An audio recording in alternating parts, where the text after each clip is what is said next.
জলোচ্ছ্বাসে ভাঙতে শুরু করেছে মন্দিরে যাওয়ার ৬টি রাস্তা। ইতিমধ্যেই কংক্রিটের যে রাস্তাগুলো ছিল ভেঙে নদীগর্ভে তলিয়ে গেছে।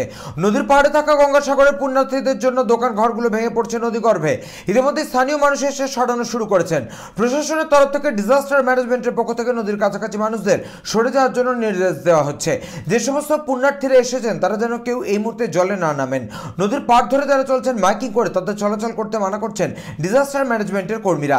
এর মাধ্যমে নদীর পাড়ে থাকা গাছ, দোকান, মাটির তলা থেকে আসা পাইপলাইন, মেলা গ্রাউন্ডের ওয়াচ টাওয়ার সবকিছু ভেঙে নদীগর্ভে তলিয়ে যাচ্ছে। স্থানীয় মানুষ যারা দোকান দিতেন তারা দিশেহারা হয়ে পড়েছেন এই মুহূর্তে। সাগর ব্লক প্রশাসনের পক্ষ থেকে মাইকিং করে জানাচ্ছি যে এখানে সমুদ্রে খুব জল বাড়া, তাই 1 নম্বর থেকে 5 নম্বর পর্যন্ত যে কানেক্টিং যে ঢালাই রাস্তা ছিল ওইটা ভেঙে পড়ে যাচ্ছে এবং যে দোকানগুলো যে ছিল ওদের সরিয়ে নিতে বলছি, একটু দূরের দিকে গিয়ে বসতে বলছি যাতে নদীর ধারে ওরা না থাকে। এবং তীর্থযাত্রীদেরও বলছি এখন আমাদের 6 নম্বর স্নানের ঘাটটা খোলা আছে, ওই দিকে গিয়ে নিরাপদে স্নান করার জন্য। 1 থেকে 5 বন্ধ আছে, এগুলো ভেঙে যাওয়ার জন্য আমরা তীর্থযাত্রীদের 6-এর দিকে পাঠাচ্ছি এবং সমস্ত দোকানদারদের নদীর ধার থেকে তুলে, কিনারা থেকে তুলে দূরের দিকে সরিয়ে দিচ্ছি। দোকান সব ভেঙে যাচ্ছে, 2-3টে খাট টেনে নিয়ে গেছে সমুদ্রে, ছামড়া প্যান্ডেল সব নিয়ে চলে যাচ্ছে। গঙ্গাসাগর মেলার সময় হলে রিপেয়ারিং করে, মাটি দিয়ে ভরাট করে, আবার কটাল এলে ভেঙে যায় এরকমই।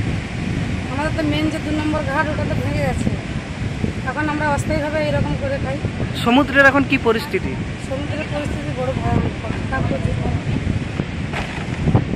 কতটা আতঙ্কের মধ্যে আছে? ওই যে আতঙ্কের মধ্যে তো থাকতেই হবে, যেমন 3টে মাল সমেত খাট গঙ্গাতে চলে গেছে।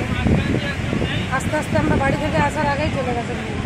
তারপরে যে প্যান্ডেলগুলো খুলে নিচ্ছি, যতটুকু পাচ্ছি খুলে নিচ্ছি, আর যেগুলো গেছে নিয়ে কোথায় যাবে? নিয়ে ওই যে আবার উপরের দিকে বানাতে বলছে, উপরের দিকে বানাবো। একদিক দিয়ে রাস্তা বানায়, অন্য দিক দিয়ে লোক সব উঠে চলে যায়। যাত্রীরাও তো ভয়ঙ্করভাবে আসে যায় না, ওদেরও তো তেমন স্থায়ীভাবে কোনো ঘাট নেই যে চলে যাচ্ছে। একবারে 1 নম্বর থেকে 5 নম্বর পুরোটা ভেঙে গেছে।